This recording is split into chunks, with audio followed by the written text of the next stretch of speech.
குருவே சரணம். அனைவருக்கும் வணக்கம். இன்னைக்கு நம்ம பார்க்கக்கூடிய விஷயம் என்னன்னா, அதிகாலையில் எழுவதனால் நடக்கும் மாபெரும் மிராக்கிள்ஸ். பலன்கள்லாம் கிடையாது. பலன்கள்லாம் உங்களுக்கு கேட்கும்போது ரொம்ப டம்மியாக தெரியும். உண்மையாகவே நடக்கிறது மிராக்கிள்ஸ் தான் அதிகாலையில் எழும்போது. அப்போ அதை மிராக்கிள்னு சொன்னால் மட்டும்தான் உங்களுக்கு அந்த பிரம்மாண்டமே புரியும், இல்லைன்னா புரியவே புரியாது. உண்மையாகவே அதிகாலையில் நீங்கள் எழும்போது மாபெரும் மிராக்கிள்ஸ் நடக்கும். கொஞ்சம் நெஞ்ச விஷயம்லாம் கிடையாதுங்க.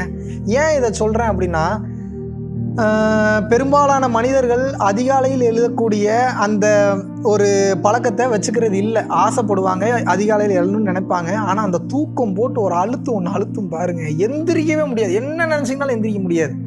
அது வேறு ஒன்றும் கிடையாது, உங்களோட கர்ம வினை தான். அந்த கர்ம வினையை தாண்டி நீங்கள் எந்திரிக்கணும்னா போட்டு ஃபோர்ஸ் பண்ணணும். நீங்கள் ஒரு 10 டைம் அதை பழக்கணும். நீங்கள் டெய்லியும் போட்டு இயர்லி மார்னிங் எந்திரிக்கணும். ஒரு 48 நாள் அந்த பழக்கத்தை கொண்டு வந்தீங்கன்னா தான் அது உங்கள் வாழ்க்கையில் ஒரு அங்கமாகவே மாறும். அது வரைக்கும் மாறுறதுக்கு வாய்ப்பே கிடையாது. மறுபடியும் பழைய குருடி கதவை திறடின்னு போயிடுவீங்க நீங்கள். அப்போது அதில் நீங்கள் தெரிஞ்சுக்க வேண்டிய ஆழமான விஷயம் என்னன்னு கேட்டிங்கன்னா, அதிகாலையில் நீங்கள் எழும்போது என்னெல்லாம் நல்லது நடக்குதுன்னு நீங்கள் தெரிஞ்சுக்கணும்ல. எல்லாரும் சொல்லுவாங்க பிரம்ம முகூர்த்தத்தில் இருக்கணுங்க, அதாங்க நல்லா இருக்கும், அப்படிங்க இப்படிங்கம்மாங்க. உங்களுக்கு கொஞ்சம் நான் டீட்டெயில்டாக சொல்கிறேன், நல்லா புரிஞ்சுக்கோங்க. இந்த பிரம்ம முகூர்த்தம்ன்றது என்ன அப்படின்னு வந்து கேட்டிங்கன்னா, படைக்கக்கூடிய நேரம்னு சொல்லுவாங்க. சில பேர் சில விதமான விளக்கங்கள்லாம் கொடுக்குறாங்க.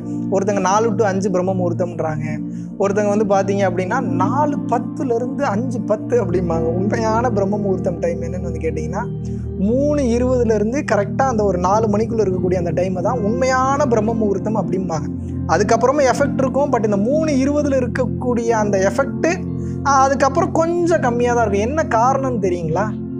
நல்லா கவனிங்க. நீங்கள் அதிகாலையில் எந்திரிக்கும் போது எல்லாரும் தூங்கிட்டு இருப்பாங்க. ஆல்மோஸ்ட் எல்லாரெல்லாம் அதிகாலையில் எழுந்திருக்கலாம் வாய்ப்பே கிடையாது. அதுவும் நீங்கள் கிராமத்தில் இல்லாமல் சிட்டிக்குள்ளே இருக்கீங்க அப்படின்னா மேக்சிமம் எல்லோரும் தூங்கிட்டு தான் இருப்பாங்க.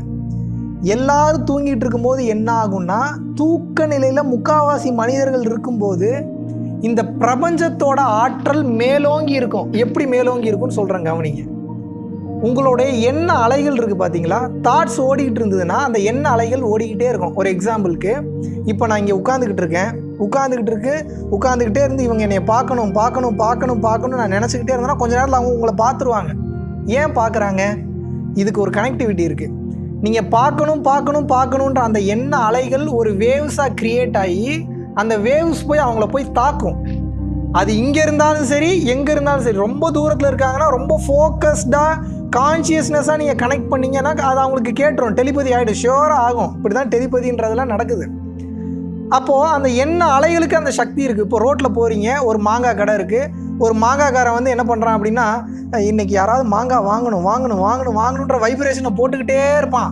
அந்த வைப்ரேஷன் என்ன ஆகுனா, அந்த வழியாக நீங்கள் போகும்போது நீங்கள் மாங்காய் வாங்கணுன்ற ஆசை இல்லைன்னா கூட அந்த வைப்ரேஷன் அலைகளில் நீங்கள் போய் டச் ஆகும்போது என்ன ஆகுனா, உங்கள் மைண்டில் போய் மாங்காய் வாங்கணுன்ற எண்ணத்தை க்ரியேட் பண்ணிடும்.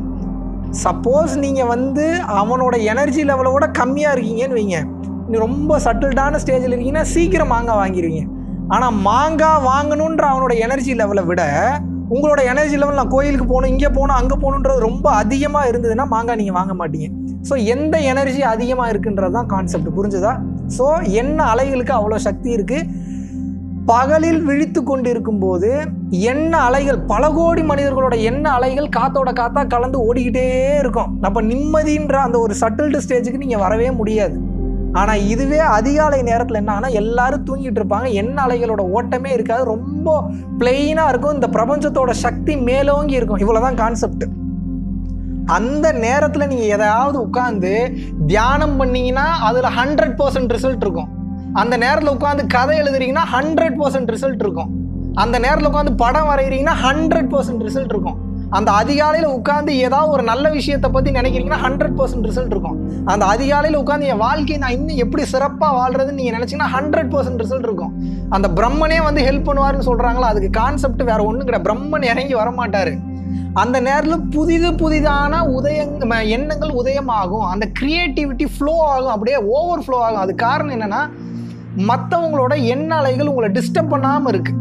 நல்லா புரிஞ்சுங்க. அதை டிஸ்டர்ப் பண்ணாமல் இருக்கிறதுனால இந்த உடலில் இருக்கக்கூடிய அந்த ஆத்ம சக்தி நல்லா வலுப்பெற்று இந்த சுற்றி இருக்கக்கூடிய அந்த பிரபஞ்ச ஆற்றலை கிரகித்து கொண்டு, அந்த எனர்ஜியை, காஸ்மிக் எனர்ஜியை கிரகித்து கொண்டு, எது உங்களுக்கு தேவைன்னு உட்காடுறீங்களோ அதில் ஃபுல்லஸ்ட் அவுட்கம்மை கொடுத்துரும், ஃபுல்லஸ்ட் ரிசல்ட்டை கொடுத்துரும்.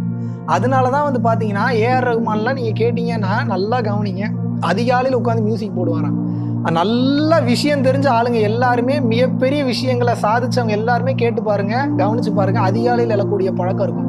ஏன்னா அதிகாலையில் எழுந்தீங்கன்னாவே எனர்ஜி லெவல் அப்படி ஃப்ளோ, அந்த இடத்துல நீங்க எது நினைச்சீங்கனாலும் உடனே நடக்கும் உங்க வாழ்க்கையில. அதிகாலையில் எழக்கூடியதுக்கு அப்பேற்பட்ட சக்தி இருக்குது, யாரும் புரிஞ்சுக்கிறதே கிடையாது. இப்போ ஒரு சில மனிதர்கள்லாம் வந்து பாத்தீங்கன்னா எதை அடையணும்னு நினைச்சீங்கன்னா அதிகாலையில எந்திரிச்சு உட்காந்து தியானம் எல்லாம் பண்ணீங்கன்னா வேற லெவல் போயிருவீங்க. நீங்க தியானமே பண்ண வேணாம், நீங்க அதிகாலையில உட்காந்து அதை நினைச்சீங்கன்னா போதும், ரொம்ப நேரம் அதை நினைச்சீங்கன்னா போதும்.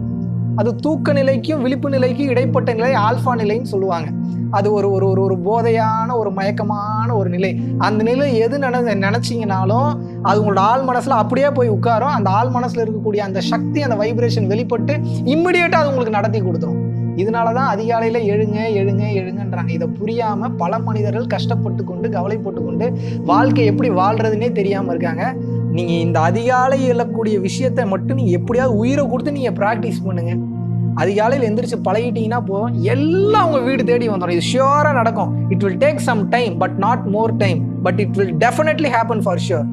இது கண்டிப்பா நடக்கலன்னா என்னன்னு கேளுங்க. அதிகாலையில் எழக்கூடிய பழக்கத்தை பழகிட்டீங்கன்னா போதும், மீதி எல்லாம் ஆட்டோமேட்டிக்கா நடந்துடும்.